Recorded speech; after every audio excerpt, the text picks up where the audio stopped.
Hello world, and welcome to Right On. Coming up, the badly plotted Deus Ex. How many stories fall into the badly plotted Deus Ex Machina ending? A miraculous resolution to a seemingly doom-laden ending, the Deus Ex neatly resolves the plot to no one's satisfaction. Originating from ancient Greek drama, this is literally the appearance of a god from the machine.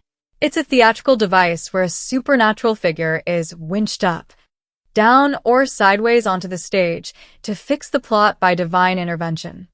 In Medea, the sun god sends a golden chariot to rescue the protagonist. This trope of Greek drama is now a dreaded cliché.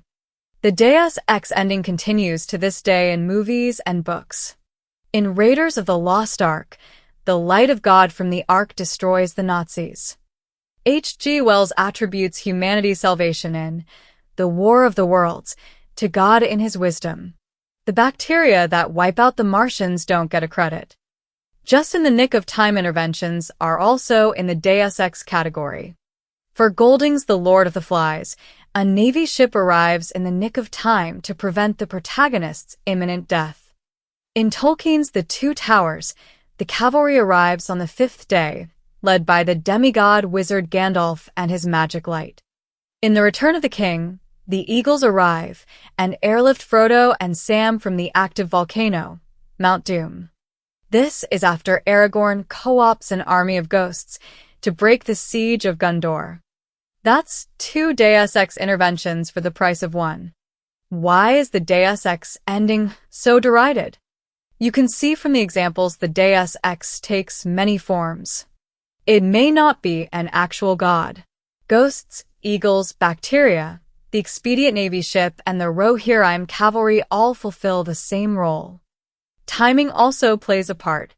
Often, the Deus Ex is the equivalent of a random person arriving with a pair of wire cutters. They stop the countdown clock with 1 second left before the bomb explodes. Perhaps an insignificant side character has an unmentioned past as a bomb disposal tech.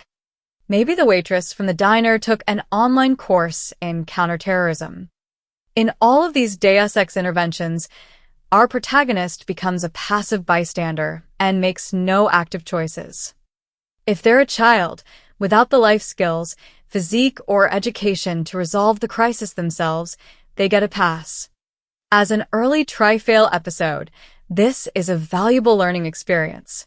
But for the climax of a story, it's poor. Pixar recognizes the Deus Ex in the 22 rules of storytelling. Rule 19. Coincidences to get characters into trouble are great. Coincidences to get them out of it are cheating. Troubles without decisions. The Deus Ex resolves an unsolvable conflict or point of tension through the sudden intervention of an implausible character, object, action, ability, or event. It has nothing to do with the protagonist's best efforts, skills, or actions. It robs them of all agency. At best, it's a cheap trick.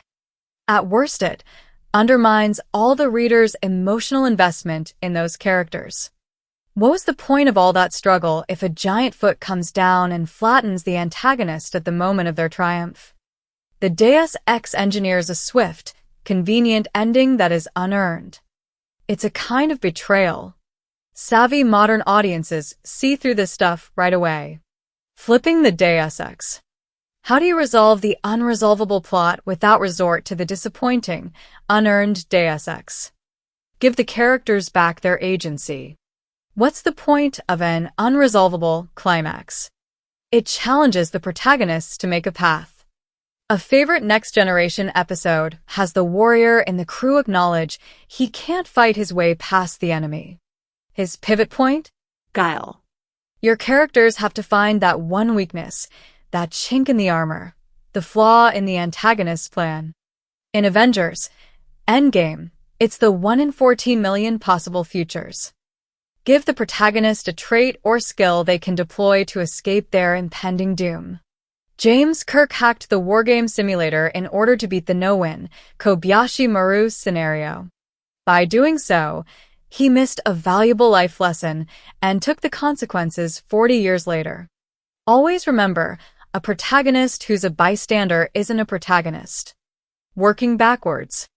If the climax is resolved by an external force, foreshadow it. Seed the solution in a plot thread way earlier in the story, so that it comes into play for the finale. Give a side character a special, secondary skill that opens the path to a resolution. Utilize a previous skill, fact, or plot point. Maybe a technique borrowed from a hobby.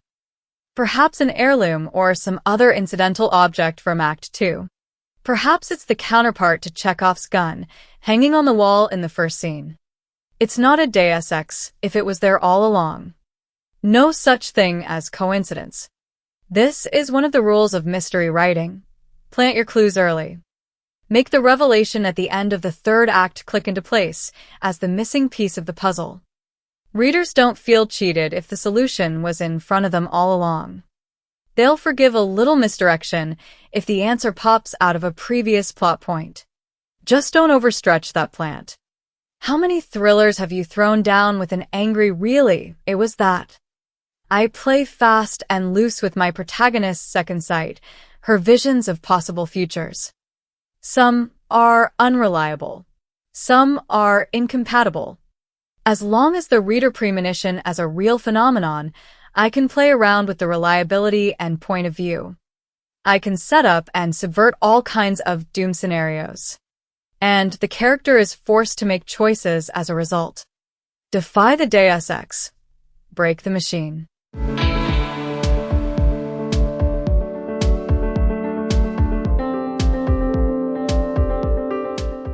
Thanks for stopping by.